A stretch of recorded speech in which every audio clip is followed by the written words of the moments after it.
الحمد لله نحمده ونستعينه ونستغفره ونؤمن به ونتوكل عليه ونعوذ بالله من شرور أنفسنا ومن سيئات أعمالنا. من يهده الله فلا مضل له ومن يضلل فلا هادي له.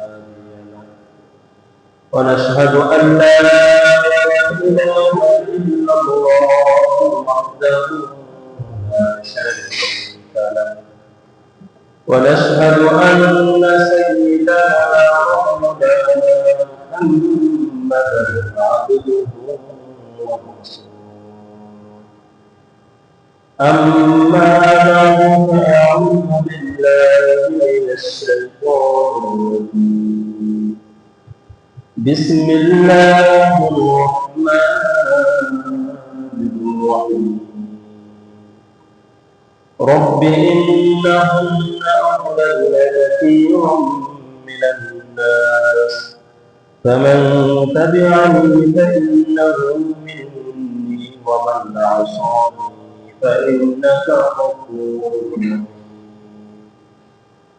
ربنا إني أسكنت من ذريتي بواد غير ذي زرع عند بيتك المحرم ربنا ليقيموا الصلاة فاجعل أفئدة من الناس تهوي إليهم وارزقهم من الثمرات لعلهم يشكرون. وقال رسول الله صلى الله عليه وسلم لكل قوم عيد وعيدنا يوم الفطر يوم الأضحى أو كما قال عليه الصلاة والسلام. وقال تعالى في شأن حبيبه مخبرا وآمرا إن الله وملائكته يصلون على النبي يا أيها الذين آمنوا صلوا عليه وسلموا تسليما. فقل محبة شهد الكريم. اللهم صل على سيدنا ونبينا وسيدنا وحبيبنا ومولانا محمد صلى الله عليه وعلى آله وأصحابه وبارك وسلم. اللهم صل على سيدنا ونبينا ونبينا وحبيبنا ومولانا محمد صلى الله عليه وعلى آله وأصحابه وبارك وسلم.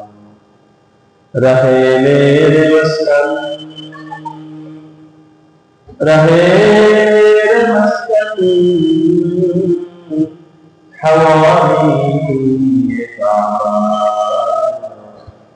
बने मेरे मदमन दियारे मदीना बिकमालिही कशफत जमालिही हसनत जमीउ खिसालिही صلوا عليه وآله. আলহামদুলিল্লাহ আল্লাহ তাআলা শাহী দরবারে লাখ লাখ শুকর সুজুদ। জিলহজ মাসের প্রথম জুমআ আল্লাহ পাক আমাদেরকে মসজিদে আগে আহ্বান করলেন। যিনি কিছু কথাবার্তা বলবার শুনবার তৌফিক দান করতেছেন, শুকরিয়া তার সকলে করি আলহামদুলিল্লাহ। আল্লাহ পাক পৃথিবীতে আমাদের তার ইবাদতের জন্য মনোনীত করেছেন। লাখ কোটি মানুষের ভিতরে আল্লাহ পাক শুধুমাত্র মুমিনদেরকে বাছাই করেছেন তার ইবাদতের জন্য। ইবাদতের মাধ্যমে আল্লাহ পাকের কাছে বান্দার প্রতিদান দেওয়া হবে। হাসরের ময়দানটা শুধুমাত্র মুমিনদের জন্য, কাফেরদের জন্য ওইখানে কোনো হিসাবের কোনো প্রশ্ন নাই। কাফেরদের জন্য তো আল্লাহ পাক বিনা হিসাবে জাহান্নাম দেন। হিসাবের যে পর্বটা হাসরের ময়দানে হবে, এটা শুধুমাত্র মুমিনদের সাথে সম্পৃক্ত। মুমিনদেরকে আল্লাহ পাক হিসাব কিতাব করবে, অন্য কোনো মাখলুকাতকে আল্লাহ পাক হিসাব কিতাবের আওতায় আনবেন না। এমনকি মানুষের ভিতর থেকেও যারা মুমিন না, ঈমানদার না, তাদেরকেও আল্লাহ পাক হিসাব কিতাবের আওতায় আনবেন না। শুধুমাত্র মানুষের ভিতরে যারা ঈমানদার, কতটুকু নেক আমল তারা করেছে এইটা আল্লাহ পাক দেখবে। কতটুকু ত্যাগ তারা ঈমানের জন্য করেছে, কতটুকু কষ্ট তারা ঈমানের জন্য করেছে, দিন পালনাতে তারা কি পরিমাণ ত্যাগ স্বীকার করছে, এটা আল্লাহ পাক দেখবে। এছাড়া কিয়ামতের মাঠে আল্লাহ পাক অন্য কোনো কিছু দেখবেন না। তারা চেহারা দেখবেন না, তারা স্বাস্থ্য দেখবেন না, তারা ধন সম্পদ দেখবেন না, তারা বংশ দেখবেন না, তারা শিক্ষাগত যোগ্যতা দেখবেন না, কে কোন পদে চাকরি করে, চাকরির পদ কত, কত বড় অফিসার, এগুলো আল্লাহ পাক কিয়ামতের মাঠে দেখবেন না।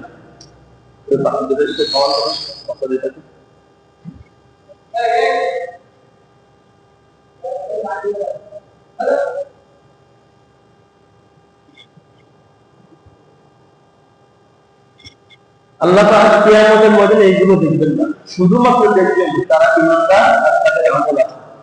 ঈমান আনার পরে তারা আমলে পেশ করছেন, শাস্তি দিবেন অথবা জান্নাত দিবেন ঈমানের ভিত্তিতে।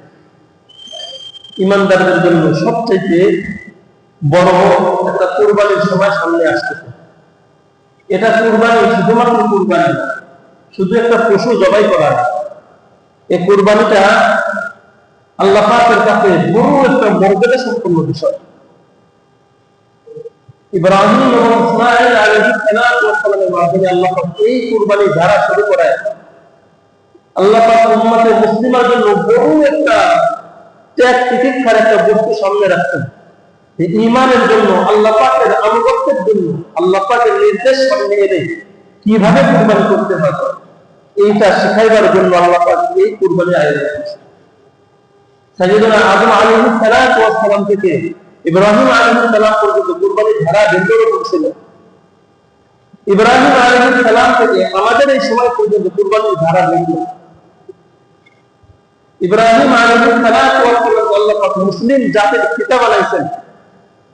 উনার কিছু কর্মকাণ্ড আল্লাহ পাকের কাছে এত বেশি পছন্দ হয়েছে যে আল্লাহ পাক নিজে স্বীকৃতি দিয়ে ইব্রাহিম আলাইহিস সালামকে মুসলিম জাতির পিতা হিসেবে গ্রহণ করেছেন। মানে মুসলিম জাতির পিতা হিসেবে আল্লাহ পাক ইব্রাহিম আলাইহিস সালামকে নিজে স্বীকৃতি দান করেছেন। কুরবানির মাধ্যমে আল্লাহ পাক মানুষকে কিছু ত্যাগ তিতিক্ষা শেখান। হযরত ইব্রাহিম আলাইহিস সালামের দুইজন স্ত্রী ছিলেন। প্রথম স্ত্রীর নাম ছিল সারা, আর দ্বিতীয় স্ত্রীর নাম ছিল হযরত হাজেরা। রাসূলদের স্ত্রীগণ সব সময়, সব দিকে তারা সব থেকে সুন্দরী রকম হয়। হযরত সারা আলাইহিস সালাম ওই যুগের সবচেয়ে সুন্দরী নারী ছিলেন। ইব্রাহিম আলাইহিস সালামের যিনি স্ত্রী ছিলেন হযরত সারা, উনি ওই যুগের সবচেয়ে সুন্দরী নারী ছিলেন। দেখেন ত্যাগ আল্লাহ পাক ইব্রাহিম আলাইহিস সালামকে শিখাইতে দুইভাবে ত্যাগ করতে হয়। হযরত সারার গর্ভে কোনো সন্তান ছিল না সব প্রথমে। ইব্রাহিম আলাইহিস সালামের বয়স যখন ৮৬ বছর, তখনও পর্যন্ত সারার গর্ভে কোনো সন্তান নাই। ইব্রাহিম আলাইহিস সালামকে আল্লাহ পাক একটা কঠিন পরীক্ষার ভিতরে ফেললেন। নমরুদের আগুনের ভিতরে আল্লাহ পাক ইব্রাহিম আলাইহিস সালামকে ফেললেন ঈমানের পরীক্ষার জন্য। সাইয়্যিদুনা ইব্রাহিম আলাইহিস সালাম নমরুদের আগুন থেকে বের হওয়ার পরে আবার তার বাবাকে দিনের দিকে দাওয়াত দিতে, ইয়া আবাতি লিমা তা'বুদু শাইতান, আব্বা আপনি এই মূর্তির পূজা কেন করেন, এই শয়তানের পূজা কেন করেন? এদের নিজস্ব কোনো শক্তি নাই, এরা মানুষদেরকে ভালো কিছু দেখাইতে পারে না, এরা নিজেরাই যে মানুষের ভালো তৈরি, এদের পূজা আপনি কেন করেন? তো ইব্রাহিম আলাইহিস সালামের বাবা ওনাকে খুব কঠিন ভাবে ধমকাইছে, ইব্রাহিম হয়তো দাওয়াত দেওয়া বন্ধ করো, দিনের প্রতি দাওয়াত দেওয়া হয়তো বন্ধ করো, তা না হলে ওয়াহজুরনি মালিয়া, তা না হলে তোমাকে পাথর মেরে হত্যা করে ফেলা হবে। তখন ইব্রাহিম আলাইহিস সালাম বলেন, ক্বালা সালামুন আলাইহি সাআস্তাগফিরু লাকা রাব্বি ইন্নাহু কানা বি হাফিয়া। ইব্রাহিম আলাইহিস সালাতু ওয়াস সালাম মনোপূর্ণ হয়ে তিনি বলেন, আব্বা আপনার উপর আল্লাহ পাকের রহমত বর্ষণ হোক, আপনি যদি ঈমান আনার সৌভাগ্য আপনার জন্য অর্জন হয়, আমি এই জনপদ থেকে চলে গেলাম। ইব্রাহিম আলাইহিস সালাতু ওয়াস সালাম ওই জনপদ থেকে চলে গেছেন। ওই জনপদ থেকে উনি শামে চলে গেছেন। শামে যাওয়ার পথে ইব্রাহিম আলাইহিস সালাতু ওয়াস সালাম আরেকটা স্ত্রী উনি গ্রহণ করছেন, যেহেতু সারা গর্ভে সন্তান হয় না, তো হাজেরাকে গ্রহণ করছেন। আল্লাহ পাক হাজেরার গর্ভে ইসমাইল আলাইহিস সালামকে দান করছেন। ইব্রাহিম আলাইহিস সালাতু ওয়াস সালাম এই বৃদ্ধ বয়সে সব সময় দোয়া করতেন, রব্বি হাবলি মিনাস সালিহিন, আল্লাহ আমাকে একটা নেককার সন্তান দান করেন। এখন কুরবানি কোন জায়গা থেকে আসছে?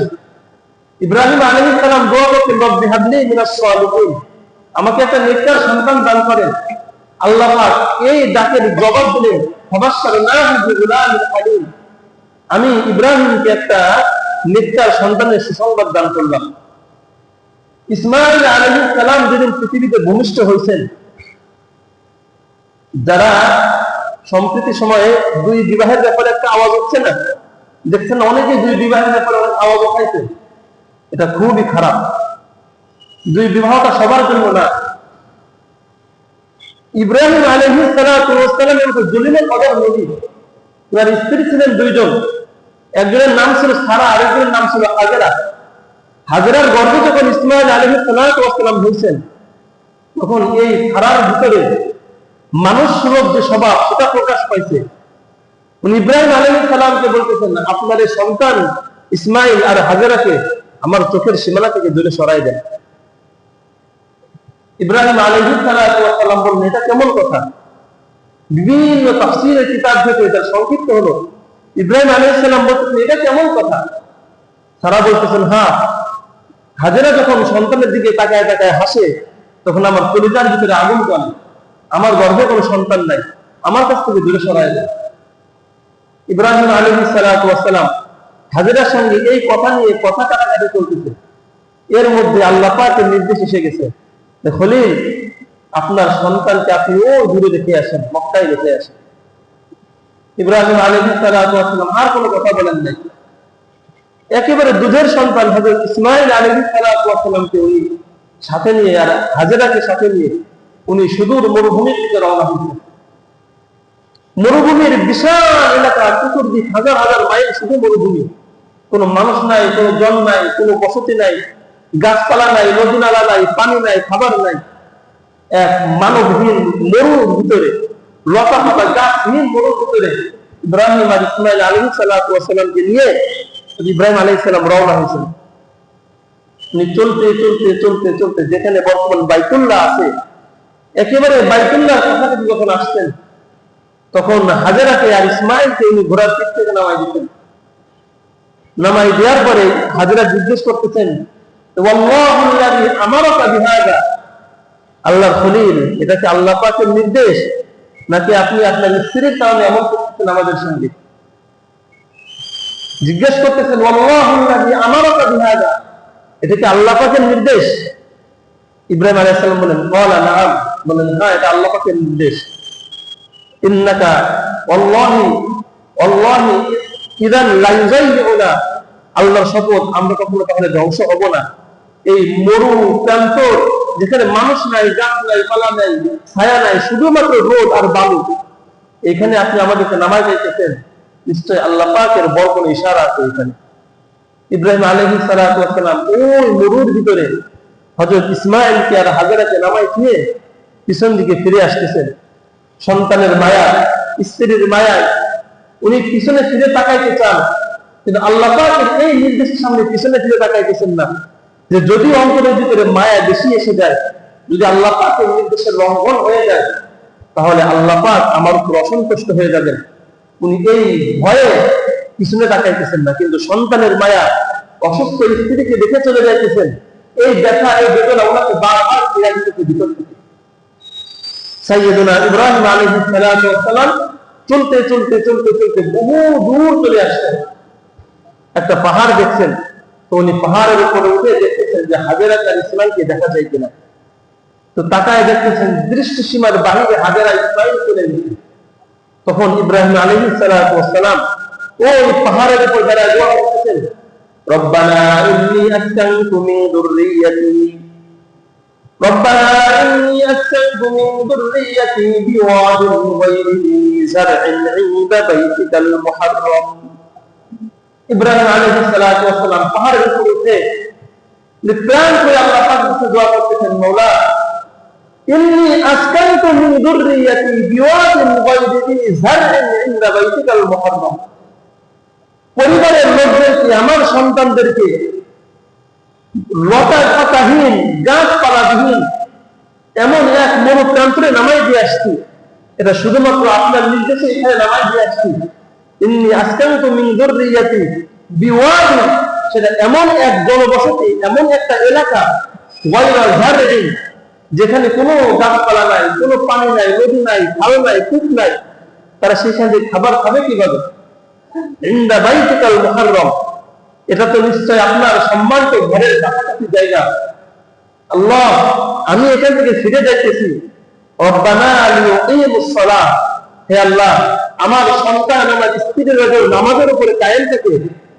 ওয়াজআল আফইদাতাম মিনান নাস, আর আপনি মানুষদের অন্তরকে এদের প্রতি ঝুঁকায় দেন, এখানে এসে যেন মানুষরা বসতি গড়ে তোলে।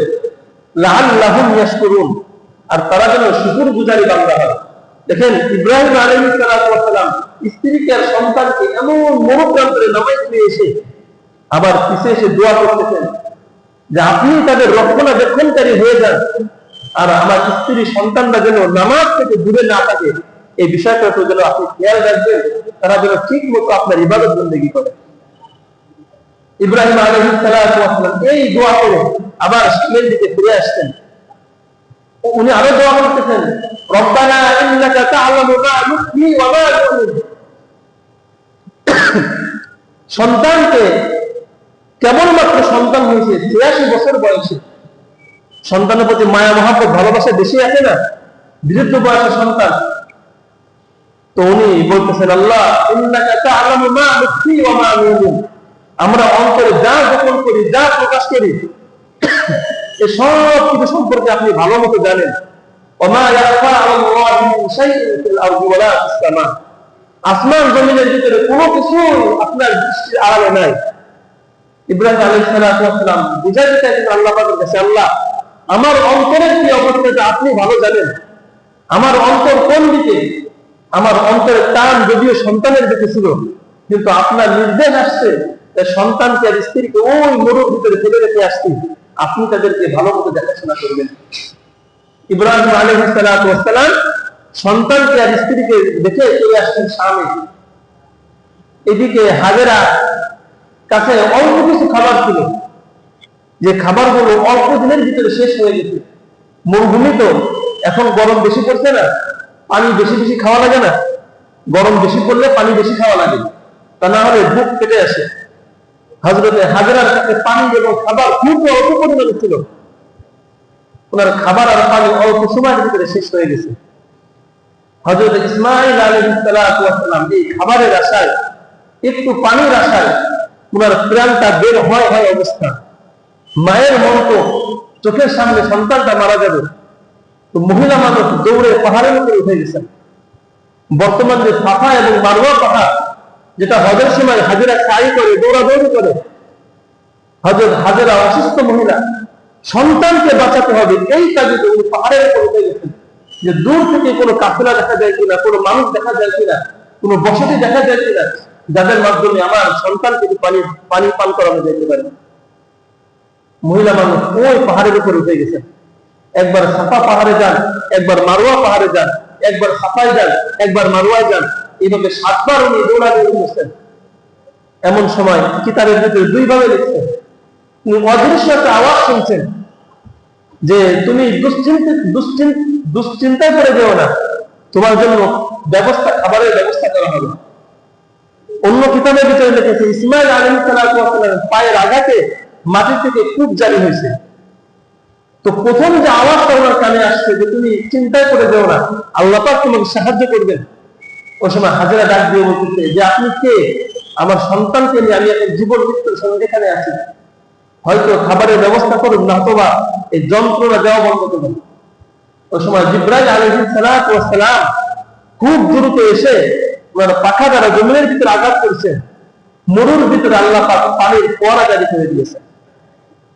হযরত ইসমাইল আলাইহিস সালামকে হাজেরা ওখান থেকে পানি পান করেছেন। বনু জুরহুম গোত্র, ওই সময় ইয়ামেনের বড় একটা গোত্র ছিল বনু জুরহুম গোত্র। তারা ব্যবসায়ী কাফেলা নিয়ে দিকে আসতেছে। ইব্রাহিম আলাইহিস সালাম ওই যে যাওয়ার সময় দোয়া করে দিয়েছেন যে আফইদাতাম মিনান নাস, মানুষের অন্তরকে আপনি এই জায়গাটাতে আকৃষ্ট করে দেন, এখানে যেন মানুষ বসতি করে ফেলে। এই দোয়া আল্লাহ পাক কবুল করছেন। তো ওই যে যখন পানির ফোয়ারা জারি হয়েছে, বিভিন্ন পাখিগুলো এখান থেকে উড়াউড়া করতেছে। বনু জুরহুম গোত্রের ব্যবসায়ীরা ব্যবসার উদ্দেশ্যে চাইতেছেন। তো পাখিদের উড়াউড়ি দেখে ওনারা দেখতেছেন, ওনারা মনে করছেন তাহলে এখানে অবশ্যই পানির সন্ধান আছে। মরুভূমির ভিতরে পানির সন্ধান অনেক কিছু। ইব্রাহিম আলাইহিস হযরত ইসমাইল আলাইহিস সালাম অথবা জিবরাইল আলাইহিস সালামের পায়ের আঘাতে ওইখান থেকে যে পানির ফোয়ারা বের হয়েছে, এই পানিকে কেন্দ্র করে পরবর্তীতে এখানে মক্কা নগরী গড়ে উঠছে। ওইখানে পানি না থাকলে মক্কা নগরী গড়ে উঠতো না। আল্লাহ পাক ওইখানে একটা নগরী গড়ে তুলবেন, পৃথিবীর সবচেয়ে দামি জায়গা আল্লাহ পাক ওইখানে স্থাপন করবেন। এই কারণে আল্লাহ পাক ইসমাইল আলাইহিস সালামকে দিয়ে এত কুরবানি করেছেন। সাইয়্যিদুনা ইসমাইল আলাইহিস সালাম ওই জমজমের পানি পান করছেন। জমজমের পানি পান করার পরে ওনার এই পুরো অসুস্থতা কেটে গেছে। হযরত আবু যর গিফারী রাদিয়াল্লাহু আনহু বলেন, শুনেন, জমজমের পানি এটা সাধারণ কোনো পানি না, এটা জান্নাতের পানি। জমজমের পানি এমন পানি, এই পানির ভিতরে খাবারের যে গুণাগুণ এটা আছে। আবু যর গিফারী রাদিয়াল্লাহু আনহু উনি ইসলাম গ্রহণের পূর্বে আল্লাহ রাসূল সাল্লাল্লাহু আলাইহি ওয়াসাল্লামকে 30 দিন পর্যন্ত পর্যবেক্ষণ করতেন। রাসূলের চলাফেরাগুলো, ওনার গতিবিধি কি, ওনার মতামত কি, ওনার বক্তব্য কি, উনি চাই কি, এইটা পর্যবেক্ষণ করার জন্য উনি 30 দিন পর্যন্ত রাসূল সাল্লাল্লাহু আলাইহি ওয়াসাল্লামকে উনি দূর থেকে খেয়াল করছেন, ফলো করতেন, এই ব্যক্তি চায় কি। 30 দিন পরে আল্লাহ আবু যর গিফারী, লম্বা একটা হাদিসের অংশ, আবু যর গিফারী রাদিয়াল্লাহু আনহু বলতেছেন, 30 দিন পর আমি দেখলাম রাসূল সাল্লাল্লাহু আলাইহি ওয়াসাল্লাম বাইতুল্লাহ তাওয়াফ করে হযরত আসওয়াদকে চুমু দিয়ে 2 রাকাত নামাজ আদায় করলেন। 2 রাকাত নামাজ আদায় করার পরে উনি এক জায়গায় বসছেন। আমি গিয়ে রাসূলকে সালাম করলাম। রাসূল জিজ্ঞেস করে, মান আনতা, কে তুমি? উনি বলতেছেন, আমি গিফার বংশের লোক, আমার নাম আবু যর গিফারী। রাসূল জিজ্ঞাসা করলেন, কবে এসেছো? ইয়া রাসূলুল্লাহ, 30 দিন পূর্বে এসেছি। কোথায় ছিলে? বলেন, এই বাইতুল্লাহ এই এরিয়ার ভিতরে বসেছিলাম।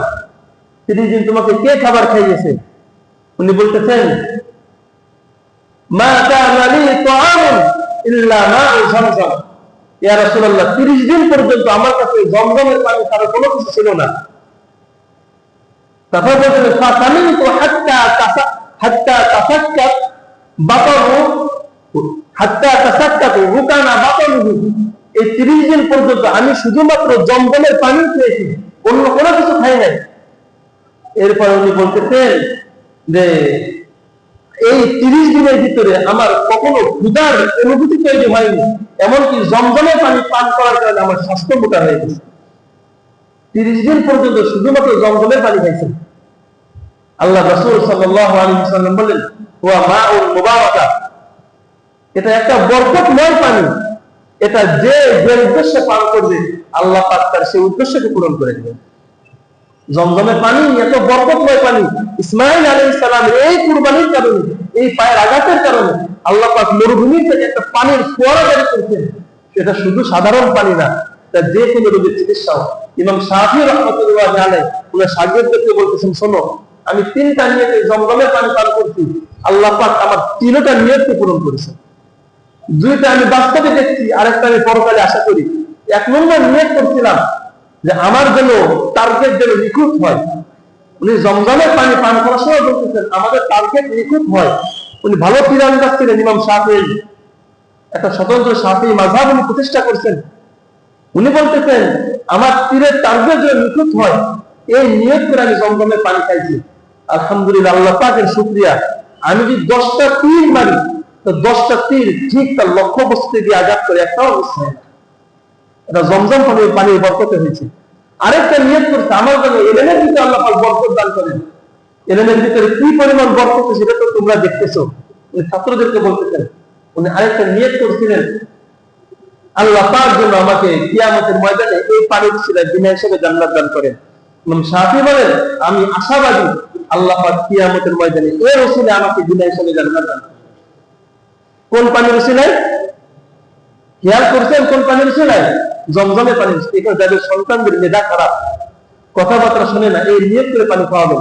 ইবনে আব্বাস রাদিয়াল্লাহু আনহু বলেন আমি জমজমের পানি পান করার সময় নিয়েছি আল্লাহুম্মা আসআলুকা ইলমান নাফিআন ওয়া রিজকান ওয়াসিআ। আল্লাহ, এই পানির উসিলায় আপনি আমাকে প্রচুর ইলম দান করেন, প্রচুর জ্ঞান দান করেন, আর আমার রিজিককে প্রশস্ততা দান করে দেন, আর কিয়ামতের ময়দানে এই আযাব থেকে আপনি আমাকে মুক্ততা দান করেন। ইবনে আব্বাস বলেন এই দুইটা দোয়ার ফলাফল আমি দুনিয়াতে পাইছি। ইবনে আব্বাসকে আল্লাহ পাক দুনিয়াতে থাকা অবস্থায় রাইসুল মুফাসসিরিন, तमाम পৃথিবীতে যত মুফাসসির আসবে সমস্ত মুফাসসিরদের সভাপতি আল্লাহ পাক ইবনে আব্বাসকে বানাই দিয়েছেন। জমজম পানির বরকত আছে। ওমর রাদিয়াল্লাহু আনহু জমজম পানি পান করার সময় বলতেন আল্লাহুম্মা ইন্নী আসআলুকা, আল্লাহ এই পানির উসিলায় আমি আপনাকে এমন জিনিস চাইতেছি যে কিয়ামতের ময়দানে যখন মানুষ পানির জন্য পেরেশান হবে, হাহাকার করতে থাকবে, পিপাসায় মানুষ যখন নিজের মৃত্যু কামনা করতে থাকবে, ময়দানে মাহশারের জন্য আজকে পানির উসিলায় যেন ওদিন আমি কোনো পিপাসায় কাতর না হই, আপনি আমাকে এর উসিলায় পিপাসা থেকে মুক্তি দান করবেন। ওমর রাদিয়াল্লাহু আনহু এই দোয়া করে পানি পান করতেন। জমজমের পানির গুরুত্ব অনেক বেশি, ওর বরকত। এ কারণে আল্লাহ রাসূল বলতেন যে জমজমের পানির ভিতরে সব ধরনের রোগের সুস্থতা আছে। যে ধরনের রোগের নিয়ত করে খাবে আল্লাহ পাক তার ওই ধরনের রোগ দূর করে দিবেন। হালাল যে কোনো মনের বাসনা নিয়ত করে খাবে আল্লাহ পাক তার মনের বাসনা পূরণ করে দিবেন। ইবনুল কাইয়্যুম জাওযী রাহমাতুল্লাহি আলাইহি উনি ওনার কিতাবের ভিতরে লিখেছেন আমি এমন একজন হাজীকে দেখেছি যিনি 40 দিন পর্যন্ত শুধু বাইতুল্লাহ তাওয়াফ করেছেন জমজমের পানি খেয়ে, আর কোনো খাবার খান নাই। 40 দিন পর্যন্ত।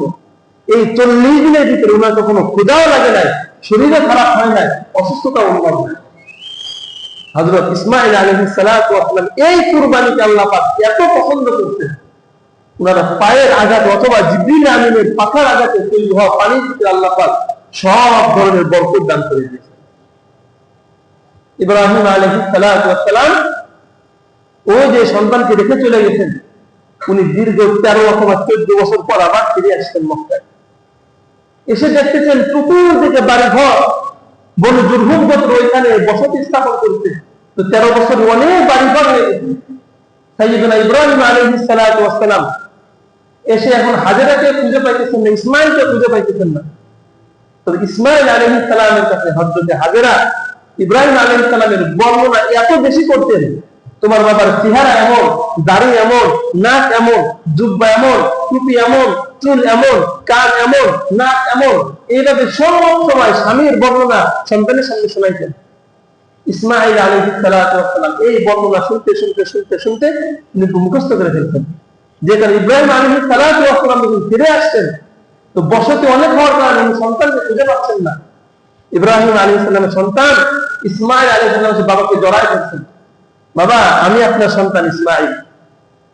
ঘরের ভিতরে নিয়ে গেছেন, হাজেরাকে নিয়ে আবার তিনি আল্লাহ পাকের নির্দেশ আসছে তো আবার তিনি রওনা হয়েছেন। এই 13 বছর পরে যখন সন্তানকে সবেমাত্র কাছে পাইছেন, ওই সময় আল্লাহ পাকের আবার নির্দেশ আসছে ইব্রাহিম সন্তানকে কুরবানি করো।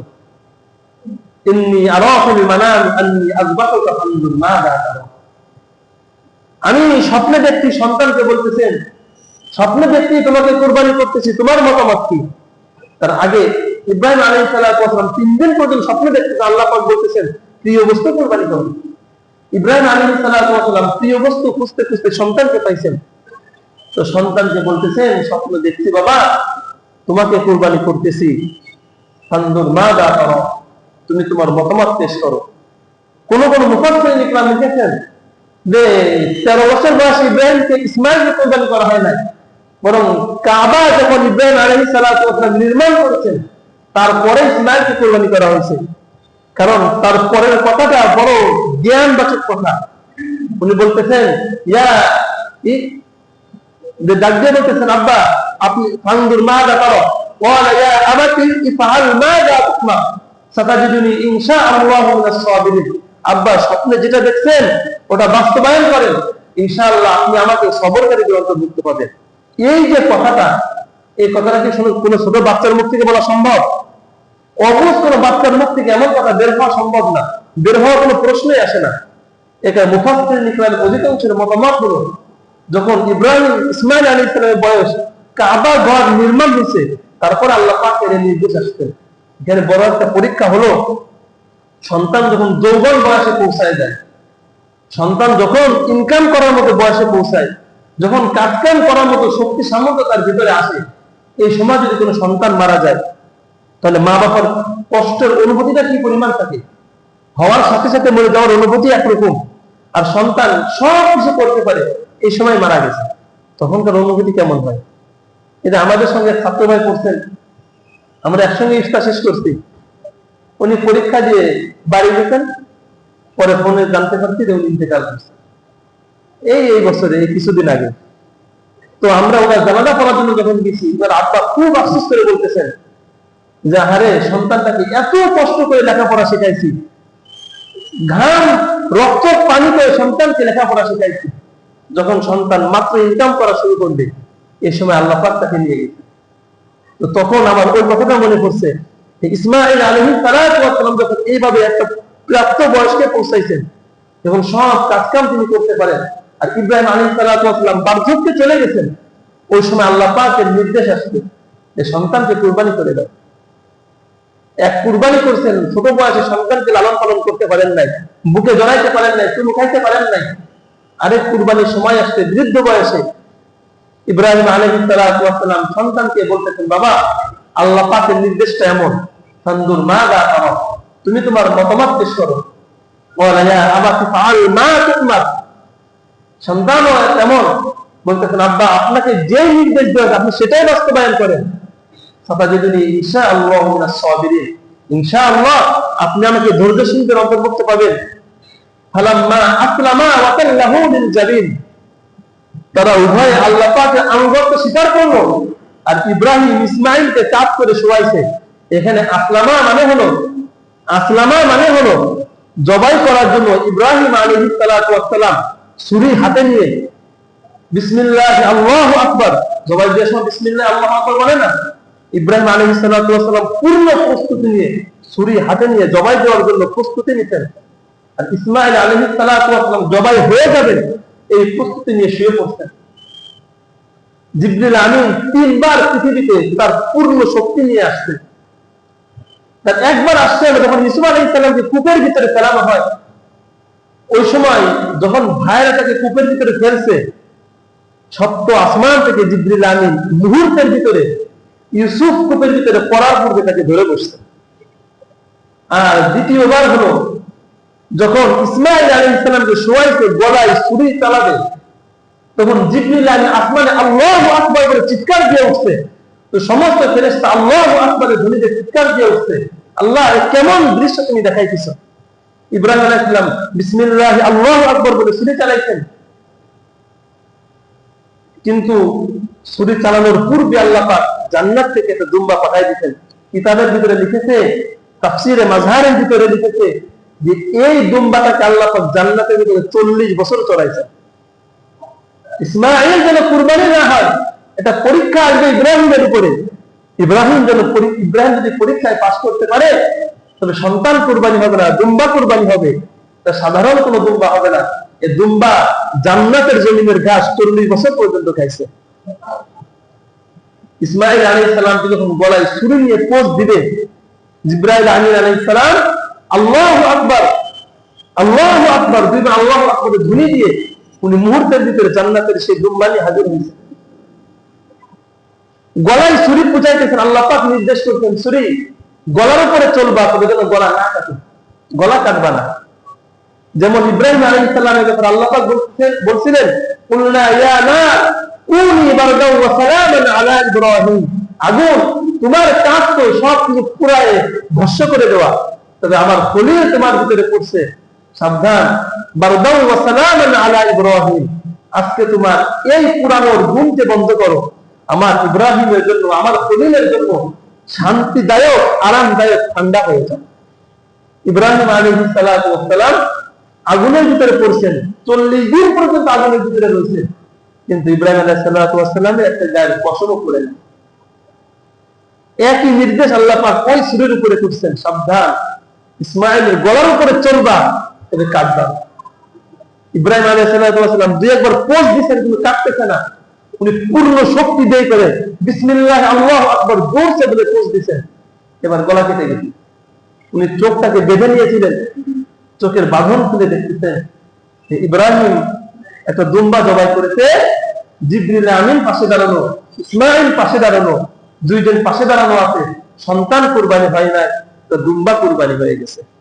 ফালাম্মা আসলামা ওয়া তাল্লাহু লিল জাবিন ওয়া নাদাইনাহু আইয়া ইব্রাহিম, ইব্রাহিম যখন ছুরির উপরে পোষ লাগাইছেন, আল্লাহ পাক ডাক দিয়েছেন, ওয়া নাদাইনাহু আইয়া ইব্রাহিম, ওয়া ইব্রাহিম কদ সাদ্দাকতা রুইয়া ইন্না কাযালিকা নাজিল মুহসিনিন, তুমি তোমার স্বপ্নকে বাস্তবে পরিণত করেছো, আমি আল্লাহ পাক তোমার উপর সন্তুষ্ট হইলাম, আমি আল্লাহ পাক তোমার উপর সন্তুষ্ট হইলাম।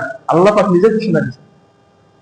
এই দৃশ্য যখন চলতেছে, বাবার হাতে সন্তানের কুরবানি হবে, ছুরি যখন চালাইছে, তখন আল্লাহ পাক নিজে ডাক দিয়েছেন, ওয়া নাদাইনাহু আইয়া ইব্রাহিম। সূরা সফের ভিতরে এই ব্যাপারে আল্লাহ পাক বলেন যে আমি যখন ডাক দিছি, ওয়া নাদাইনাহু আইয়া ইব্রাহিম কদ সাদ্দাকতা রুইয়া, তুমি তোমার স্বপ্নকে বাস্তবায়ন করেছো, আমি আল্লাহ পাক তোমার উপর সন্তুষ্ট হইলাম। ইন্না কাযালিকা নাজিল মুহসিনিন ইন্নাহুমা মিন ইবাদিনাল মুমিনিন। ইসমাঈল আর ইব্রাহিমের ব্যাপারে আল্লাহ পাক বলেন, এরা উভয় আমার খুব নেককার বান্দা, খুব নেককার বান্দা, এমন এমন পরীক্ষা আমি এদের মাধ্যমে নিছি, এরা কখনো পরীক্ষায় ফেল করে নাই। এমনকি সন্তানকে কুরবানি করার কথা বলছি, সন্তানকে কুরবানি করতেও ইব্রাহিম এক মুহূর্তের জন্য কিছু পাবে না। ইসমাঈল আলাইহিস সালাম যখন সূরের তল থেকে জিবরাইল আমিন বের করে পাশে দাঁড়ায় রাখতেন, তখন ইসমাঈল আলাইহিস সালাম বলতেছেন, আল্লাহু আকবার, আল্লাহু আকবার ওয়ালিল্লাহিল হামদ। এই যে তিনজনের তাকবীর, জিবরিল আমিনের আল্লাহু আকবার, আল্লাহু আকবার, ইব্রাহিম আলাইহিস সালাম লা ইলাহা ইল্লাল্লাহ আল্লাহু আকবার, ইসমাঈলের তাকবীর আল্লাহু আকবার ওয়ালিল্লাহিল হামদ, এই যে তিনজনের তাকবীর আল্লাহ পাকের কাছে পছন্দনীয় হয়ে গেছে। আল্লাহ পাক 9 জিলহজ থেকে 13 জিলহজ পর্যন্ত तमाम মুসলিম উম্মাহর উপরে এই তাকবীর পড়াকে ওয়াজিব করে দিয়েছে। এখানে 9 জিলহজ ফজর থেকে 13 জিলহজ আসর পর্যন্ত এই তাকবীর পড়া প্রত্যেকটা মুসলিম উম্মাহর উপরে ওয়াজিব। তিন শেষে পড়া সুন্নাত। এক শ্বাস জিবরাইল আমিন পড়ছিলেন, এক শ্বাস ইব্রাহিম আলাইহিস সালাম পড়ছিলেন, এক শ্বাসে ইসমাঈল আলাইহিস সালাম পড়ছিলেন। তিনজনের শ্বাসকে আল্লাহ পাক গ্রহণ করছেন। এখানে যারা তিন শ্বাসে এই তাকবীরটা পড়বে, আল্লাহ পাক প্রত্যেককে সুন্নাত পালন করার একটা সওয়াব দান করবে। তাকবীর সকলে জানা আছে না ইনশাআল্লাহ? আল্লাহ বলেন, আল্লাহু আকবার, আল্লাহু আকবার, লা ইলাহা ইল্লাল্লাহ, আল্লাহু আকবার, আল্লাহু আকবার ওয়ালিল্লাহিল হামদ। এটা হলো এই যে বুধবার আসছে, বুধবার ফজর থেকে আপনার রবিবার আসর পর্যন্ত এটা পড়তে হবে, এটা পড়তে হবে, এটা প্রত্যেকটা মুসলমানের উপর ওয়াজিব। ইসমাঈল আলাইহিস সালাম এই ত্যাগ তিতিক্ষার কারণে আল্লাহ পাক এটা ওয়াজিব করে দিয়েছেন। ওয়াফাদাইনাহু বিযিবহিন আযীম। যে কথা বলতেছি সেটা হলো ইব্রাহিম আলাইহিস সালামের এত বেশি কুরবানি, সন্তানকে কুরবানি, নিজের সন্তানকে নিজের হাতে কুরবানি, এই দৃশ্য আল্লাহ পাকের কাছে ইব্রাহিম আলাইহিস সালাম এই ত্যাগ, এই তিতিক্ষা, এই কুরবানি এত পছন্দ হয়েছে। ওই দিন যদি ইব্রাহিম আলাইহিস সালামের শুরুতে ইসমাঈল কুরবানি হয়ে যাইতো, তাহলে মুসলিম মিল্লাতের প্রত্যেক বাবাকে তার সন্তানকে কুরবানি দিয়ে আল্লাহ পাকে সন্তুষ্টি প্রকাশ করা লাগবে। ওই দিন যদি ইসমাঈল কুরবানি হইতো, ইব্রাহিম আলাইহিস সালামের ঈমান আর আমাদের ঈমান একরকম? বলেন, ওনার ইমান তো আগুনে পুরা ইমান,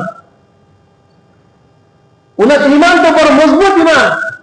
উনি বারবার পরীক্ষা দিয়ে ইমানকে কঠিন মজবুত করে ফেলছেন, আগুনে পড়ছেন, সন্তানকে কুরবানি করতেন। এমন ইমান কি আমাদের? এমন ইমান আমাদের না। কয়জনে পাশ করতাম আল্লাহ ভালো জানেন। যদি ওই দিন ইসমাঈল আলাইহিস সালাতু ওয়াস সালাম কুরবানি হয়ে যাইতেন, তাহলে আল্লাহ পাকের ভালোবাসা প্রকাশ করার জন্য মুসলিম মিল্লাতের প্রত্যেকটা বাবাকে তার সন্তানকে কুরবানি করে আল্লাহ পাকের ভালোবাসা প্রকাশ করেন। আল্লাহ পাক সেটা করেন নাই। আল্লাহ পাক এটা চান না যে ইসমাঈল কুরবানি হোক। মূলত সন্তান হয়েছে, ভালোবাসা কার প্রতি বেশি এটা প্রমাণ করার জন্য আল্লাহ পাক ইসমাঈল আলাইহিস সালাম আর ইব্রাহিমের উপরে এই বড় ধরনের পরীক্ষা নিয়েছেন। ওনারা উভয়ে পরীক্ষায় পাশ করছেন। তো যেই কথা ওই যে শুরুতে বলছি, ইব্রাহিম আলাইহিস সালাতু ওয়াস সালাম এখানে দাঁড়ায় দোয়া করছেন, রব্বানা ইন্নী আসকানতু মিন যুররিয়াতি বিওয়াদিন গায়রি যি যারইন ইনদা বাইতিকাল মুহাররম। আল্লাহ, আপনার এই বাইতুল্লাহ, এই ঘরের নিকটে আমার স্ত্রী, আমার ছেলেকে মানবহীন, গাছহীন, পানিহীন এমন এক প্রান্তরে রেখে যাইতেছি। আপনি ছাড়া তাদের দেখভালকারী কেউ নাই, আপনি তাদের জন্য দেখভালকারী হয়ে যান। আর মানুষের ঘর অন্তরকে এই জায়গার প্রতি আকৃষ্ট করে দেন। এখানে যখন মানুষের ঘর বাঁধে, বাড়ি তৈরি হয়, বসতি তৈরি হয়, এই কূপের জমজম কূপের উসিলায় আল্লাহ পাক একটা মক্কা নগরীকে প্রতিষ্ঠা করে দিয়েছে। এই কারণে এই যে হাজিরা হজে যায় না, এই যে সাফা মারওয়ায় দৌড়ায়, এটা হাজারের স্মৃতি। এই যে জমজম কূপের পানি তাম দুনিয়ার মানুষ খায়, এটা ইসমাঈল আলাইহিস সালাতু ওয়াস সালামের স্মৃতি। এই যে বাইতুল্লাহ তওয়াফ করে, এটা ইব্রাহিম আলাইহিস সালাতু ওয়াস সালামের স্মৃতি।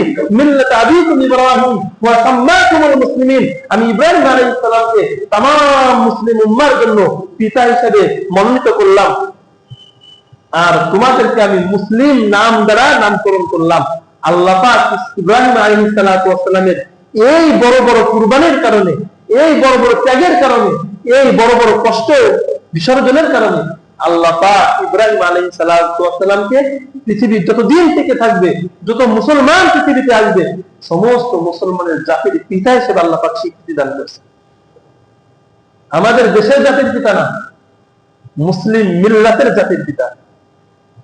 এই কারণে বাইতুল্লাহ তো ইয়েমেন থেকে আসতে পারে, কেউ কানাডা থেকে আসতে পারে, কেউ আমেরিকা থেকে আসতে পারে, কেউ মিশর থেকে আসতে পারে, কেউ বাংলাদেশ থেকে যাইতে পারে। বিভিন্ন দেশের মানুষের চেহারার আকৃতি ভিন্ন, পোশাক ভিন্ন, ভাষা ভিন্ন, কথা ভিন্ন, চলাফেরা ভিন্ন, স্বভাব চাহিদা সব ভিন্ন, কিন্তু প্রত্যেকের কাজ ওই একই কাজ। বাবা ইব্রাহিম যে কাজগুলো দেখাইছেন, এই কাজটা প্রত্যেকেরই কাজ। এই কাজকে আল্লাহ পাক যাদেরকে সামর্থ্য দান করছেন, তাদের উপর আল্লাহ পাক ফরজ করছেন। বাইতুল্লাহর হজ জীবনে একবার ফরজ। কুরবানি যাদের সামর্থ্য আছে, প্রতি বছর কুরবানি তাদের উপরে ফরজ, ওয়াজিব। কুরবানি প্রতি বছর তাদের উপর ওয়াজিব। কারোর উপর যদি কুরবানি ওয়াজিব নাও থাকে, কিন্তু এই পরিমাণ টাকা পয়সা আছে যে আমার নিত্য প্রয়োজনে খাবার দাবারের পরে আমার সংসার চালাতে কোনো অসুবিধা নাই, তিনারা শুকরিয়াতান কুরবানি করতে পারেন। শুধুমাত্র যাদের উপর ওয়াজিব তারাই করবেন বিষয়টা এমন না।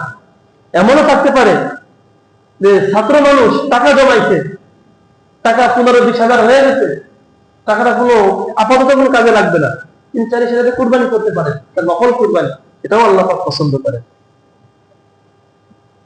যাই হোক, কুরবানি আমাদের খুবই সন্নিকটে। বিশেষ গুরুত্বের বিষয় হলো কুরবানি দেওয়ার ক্ষেত্রে যেন ইব্রাহিম আলাইহিস সালাতু ওয়াস সালামের মতো এমন যেন সাচ্চা পাক্কা নিয়ত থাকে।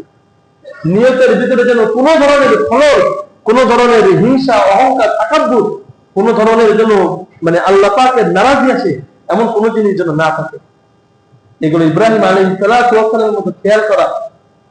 আর হারাম টাকা যেন আমার শরীরের ভিতরে কুরবানি না হয়, এগুলো বিশেষভাবে খেয়াল রাখা। আল্লাহ পাক আমাদের এই কুরবানি, আমাদের এই ইবাদতকে আল্লাহ পাক পরিপূর্ণভাবে কবুল করুন। সকলে বলুন আমিন। ওয়া আখিরু দাওয়ানা আলহামদুলিল্লাহি রাব্বিল আলামিন। ওয়াবিল মাউত।